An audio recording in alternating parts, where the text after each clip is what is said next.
Terima kasih masih bersama saya Triagung Kristanto di Satu Meja The Forum.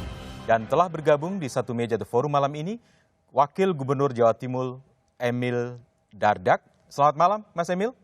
Selamat malam, Assalamualaikum. Waalaikumsalam warahmatullahi wabarakatuh.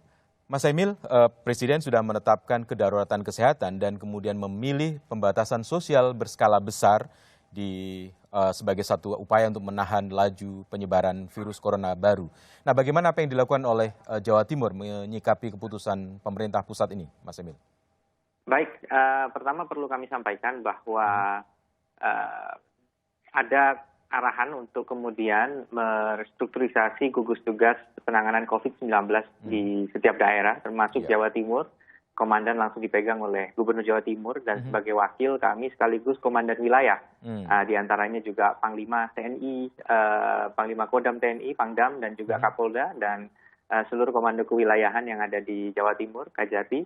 Dan salah satunya adalah ini memperkuat peran Forkopimda sampai ke level desa. Jadi Pangdam, Kapolda, Kapolres, Dandim, kemudian juga Kapolsek dan Ramil sampai ke Babinsa, Babin Kamtibmas. Nah, kenapa saya menyampaikan hal ini? Karena sangat penting juga untuk kita melihat bahwa penerapan PSBB tidak dapat dilepaskan dari sinergi Forkopimda. Nah, dan di saat yang sama, sejak diterapkan hal tersebut, koordinasi lebih erat, kita sudah melakukan hal-hal, bahkan sejak tanggal 16 Maret, kita sudah melakukan study at home, memperlakukan work from home. Kita sudah menutup tempat-tempat yang berpotensi menjadi pusat perkumpulan massa. Kita sudah membatasi kegiatan-kegiatan ekonomi yang meningkatkan resiko penyebaran COVID-19.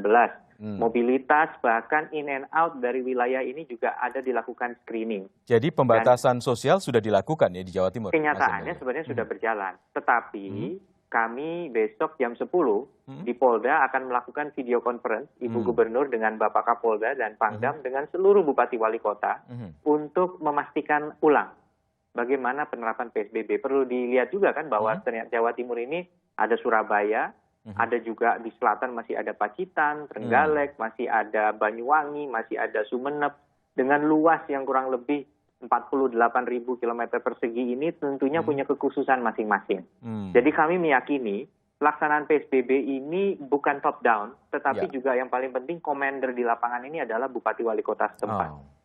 Terus bagaimana proses penanganannya sekarang? Kondisinya kayak apa di Jawa Timur? Nah, saat ini kita membagi fungsi gugus tugas menjadi 4 kelompok besar. Yang pertama ini adalah promotif preventif. Di promotif preventif yang dikomandani Kepala Pelaksana BPBD, Kalaks BPBD, ini kita melakukan segala langkah seperti penyemprotan disinfektan di tempat-tempat yang strategis. Seperti pasar, tempat ibadah, kemudian juga terminal, public transport, public spot, dan sebagainya, untuk kemudian kita bisa meminimalisir resiko penyebaran COVID-19 secara proaktif. Termasuk bagaimana kita juga menyediakan untuk beberapa elemen masyarakat, mungkin masker, kemudian juga kita melakukan segala langkah untuk mendorong kesadaran masyarakat.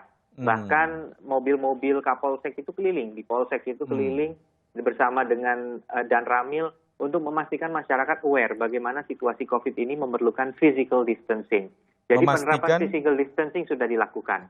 Memastikan masyarakat aware, memastikan masyarakat waspada.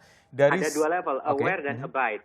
Jadi aware artinya sadar, abide artinya mematuhi kan. Nah, mematuhi ini juga dijalankan. Kita lihat beberapa tempat-tempat yang berkumpul massa itu kemudian dilakukan himbauan, bahkan juga pada titik tertentu dibubarkan karena ini berpotensi menyebabkan terlanggarnya physical distancing. Tradisi masyarakat kita, Mas Emil, kalau di Jawa Timur itu kan guyupnya sangat kuat ya. Dan tentu saja akan ada persoalan di lapangan begitu menghadapi masyarakat berkumpul dan sebagainya. Mungkin ada daerah-daerah yang diidentifikasi begitu susahnya gitu, Mas Emil, di Jawa Timur? Justru terbalik. Saya izinkan sebentar lagi 3 lagi. Jadi tadi setelah tim promotif preventif ada namanya tim tracing karena 2 ini sangat terkait. Tim tracing ini adalah tim yang melakukan penelusuran. Jadi ini melihat bagaimana ada orang-orang yang berpotensi menyebabkan atau berpotensi menjadi COVID-19 atau menulari orang lain. Kita sebut istilahnya ODP, orang dalam pengawasan atau pemantauan. Nah, saat ini memang kalau ada pasien, bahkan dia belum positif, konfirm positif, tapi kalau sudah masuk kategori pasien dalam pengawasan atau PDP, langsung kita telusuri. Kita telusuri sampai ke keluarganya, last contact dan sebagainya. Nah ini dikoordinir oleh Direktur Rumah Sakit Saiful Anwar yang juga dulu di Dinas Kesehatan. Dan ini berkoordinasi erat dengan polisi tadi. Nah, kenapa saya sampaikan tracing? Nanti ada dua lagi yang izinkan kami jelaskan. Tracing ini kemudian bekerja sangat intensif. Poskonya telah di-establish di Gerahadi. Kita ada posko yang didirikan bersama dengan TNI Polri. Dan di dalam posko ini ada command center. Jadi kita langsung dapat data. Misalnya sekarang ada pemudik datang. Ada yang datang dari terminal, datang dari halte, datang ke bandara, atau bahkan di pelabuhan. Ini kemudian akan terdata. Di Skup, kemudian Polda akan mendata siapa yang datang. Destinasinya di mana kita akan tahu. Karena dia akan di health screening. Apa tujuannya, mau pergi kemana.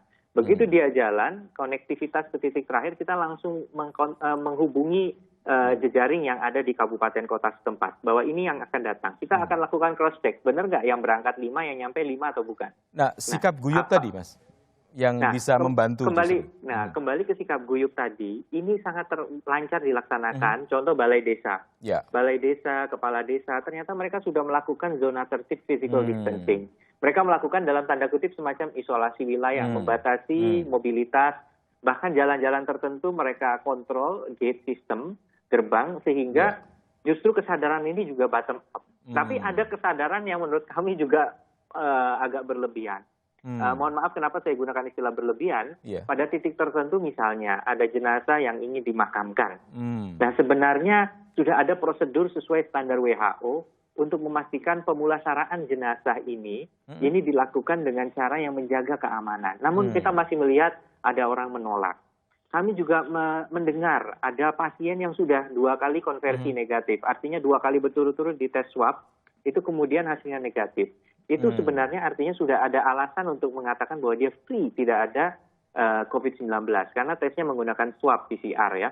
Tetapi kemudian dia berkata, tetangga-tetangga saya masih nggak bisa nerima saya kembali. Nah, saya rasa hal ini harus kita rubah gitu ya. Jangan sampai kemudian kita juga nilai-nilai ini bisa kemudian luntur dan kita kurang memahami apa itu konsekuensi dari COVID-19 sebenarnya. Mas Emil dan jangan dipikir bahwa hanya mereka yang di rumah sakit. Sebenarnya siapapun di antara kita mungkin hari ini sudah memiliki virus di dalam kita. Kita carrier tanpa gejala. Ini sebabnya physical distancing kita berlakukan kepada siapapun. Pada saat kita nggak salaman, bukan karena kita nggak menghormati orang itu, tapi kita menjaga orang itu, jangan-jangan kita yang membawa.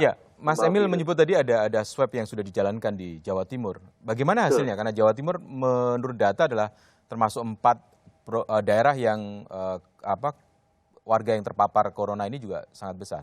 Cukup besar. Ya, tentu berkorelasi dengan jumlah penduduk, berkorelasi juga dengan mobilitas dan tingkat ekonominya. Tetapi perlu kita lihat bahwa beberapa langkah positif ini, termasuk peningkatan jumlah ODP, orang dalam pengawasan, ini hasil dari active tracing tadi.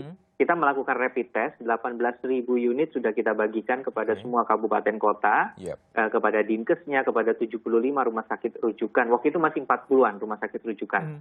Kita bagikan untuk melakukan rapid testing kepada petugas medis, kepada pasien dalam pengawasan, kepada orang dalam pengawasan, dan orang tanpa gejala. Bahkan kemarin 150-an pekerja migran dari Malaysia kita lakukan rapid testing. Nah memang ada dari sekitar 7.000-an testing itu ditemukan 160 lebih itu sudah positif. Nah sebagian dari ini kita lakukan proaktif tes swab untuk mengkonfirmasi ulang, menghindari false positif. Jadi kita tes swab hasilnya, nah dari situ juga angkanya bertambah. Jadi ada juga kombinasi bahwa kenaikan positive case ini juga hasil dari active tracing tadi. Ada warga Jawa Timur yang bekerja di Malaysia dan sekarang pulang. Ada juga warga Jawa Timur yang bekerja di daerah lain yang kemudian menjelang puasa, menjelang Lebaran, pulang. Selain itu juga tadi Mas Emil juga menyebutkan ada ODP, orang dalam pengawasan yang kemungkinan juga ikut pulang ke Jawa Timur, mudik ke Jawa Timur. Bagaimana Jawa Timur mencoba mengatasi atau menapis persoalan ini? Karena berpotensi mereka juga membawa persoalan. ODP tidak boleh meninggalkan rumah. Jadi kita sudah ada sistem yang juga sangat handal untuk memastikan mobilitas ODP. Di dalam posko, setiap hari kami akan tahu ODP itu ada berapa. Saat ini sudah 11 ribuan. Mana yang sudah clear pengawasan, 14 hari masa inkubasi, dia sudah tidak menunjukkan gejala, oke, dia boleh kemudian beraktivitas dengan tetap mengedepankan physical distancing. Ada juga yang masih in progress, ada juga yang belum memulai pemantauan. Nah, ini kita pantau terus lokasi dia di mana. Secara sistemnya ini bottom up, artinya kita melakukan cross check untuk melihat situasinya. Kalau status dia ODP, Dinkes setempat tidak akan mengizinkan dia traveling. Nah, katakanlah tetapi siapapun itu, apakah kemudian katakanlah ada yang lolos ya, lolos dari lubang jarum dia pulang. Kita melakukan screening tambahan, siapapun yang pulang itu tetap kena treatment sebagai ODP. Dia harus 14 hari melakukan isolasi mandiri di rumah. Itulah sebabnya pemerintah kabupaten kota setempat juga bersama dengan TNI Polri atau Kodim dan Polres itu menyediakan tempat transit. Saya nggak mau menyebut itu karantina atau isolasi ya.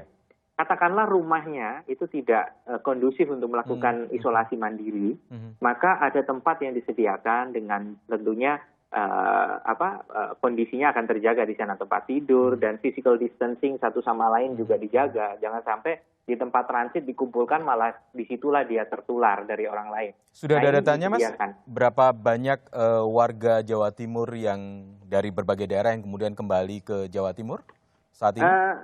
Ya, ini contoh kemarin aja dari satu itu 150 ya. Kemudian kita melakukan 150 orang, 150 ribu? Oh, bukan hanya itu. Itu baru satu saja kemarin dari Malaysia. Dan banyak sekali kita punya angka sebenarnya, misalnya untuk setiap kali mudik itu tiap tahun itu angkanya itu sangat banyak. Kalau dari PMI mungkin angkanya bisa di atas bisa ribuan, tetapi kalau kita lihat angka pemudik, Jabodetabek saja menyatakan bahwa 1,6 juta pemudik itu pergi ke Jawa Timur sebagai contoh. Itu data dari kementerian dan ini angka yang sangat banyak. Maka yang sekarang kembali ini memang kelihatannya masih sebenarnya walaupun ada yang mudik dini, ini masih jauh dibandingkan potensi real yang akan kembali. Nah, kami melihat memang sekarang pemerintah pusat, kita selalu melakukan koordinasi. Waktu itu Presiden sendiri yang langsung memimpin, terus Menko Marves selaku PLT Menhub juga, kita memastikan ada protokol tadi, bagaimana begitu mereka sampai di terminal.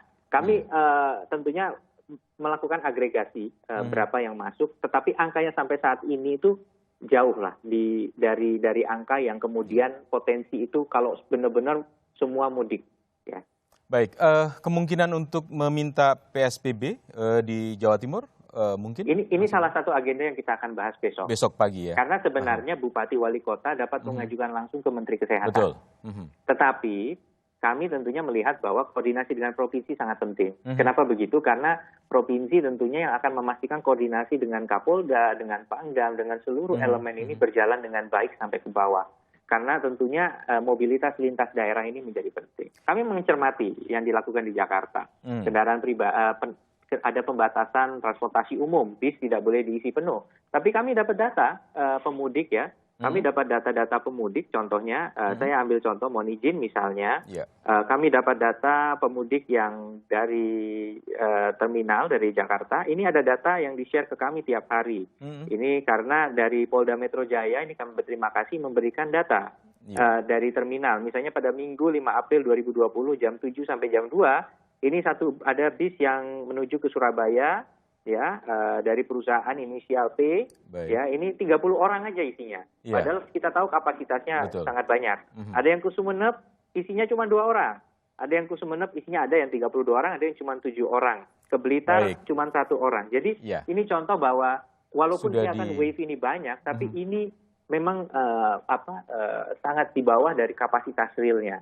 Ini bukan berarti kita underestimate resiko dari mobilitas ini. Makanya setiap yang datang itu langsung kemudian kita melakukan screening dan monitoring sampai ke destinasi. Baik, terima kasih Mas Emil Dadak, Wakil Gubernur Jawa Timur, sudah bergabung bersama kita di Satu Meja The Forum. Selanjutnya kita akan bahas lebih dalam mengapa penetapan pembatasan sosial berskala besar membutuhkan waktu yang cukup lama. Jawabannya usai jeda berikut.